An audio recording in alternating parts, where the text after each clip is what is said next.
साबिक chief justice Saqib Nisar ने खुद से मंसूब ऑडियो की तरदीद कर दी। कहा, ये फैब्रिकेटेड ऑडियो है, मेरे खिलाफ इस तरह की चीजें लाई जा रही हैं, एक मुनज़्ज़म कैंपेन चलाई जा रही है, मेरा कोई कानूनी चाराजोई का इरादा नहीं। साकिब निसार से मंसूब ऑडियो में कहा गया था कि इमरान खान की जगह बनाने के लिए नवाज शरीफ और मरियम नवाज को सजा देना होगी।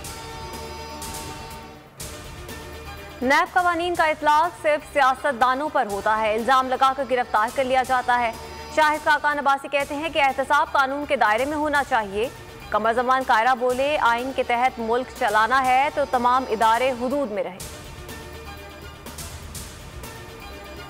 चीफ जस्टिस सुप्रीम कोर्ट के बाद कॉन्फ्रेंस का इख्तिताम मफरूज शख्स से कराना अदलिया की तौहीन है। मुल्क और आइन का मजाक उड़ाया गया, इसलिए कॉन्फ्रेंस में शरीक नहीं हुआ। फवाद चौधरी का बयान। मुशीर एहतसाब शहजाद अकबर कहते हैं, मुअज़्ज़िज़ जजेस को भी इस तरह के सियासी इज्तिमात से दूर रहना चाहिए।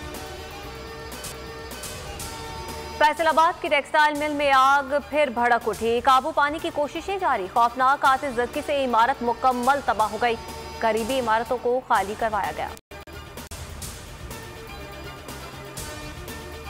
मुल्क में गैस का बहरान संगीन हो गया, कहीं गैस हल्की तो कहीं चूल्हे मुकम्मल बुझ गए। शहरी महंगी एलपीजी और लकड़ियां खरीदने पर मजबूर।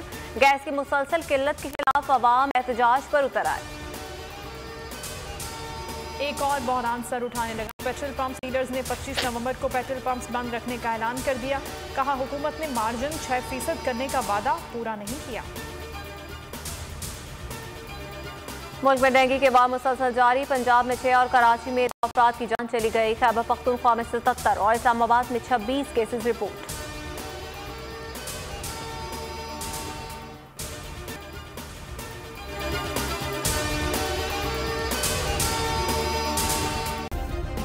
सब्सक्राइब करें और बेल दबाएं ताकि कोई खबर रह न जाए।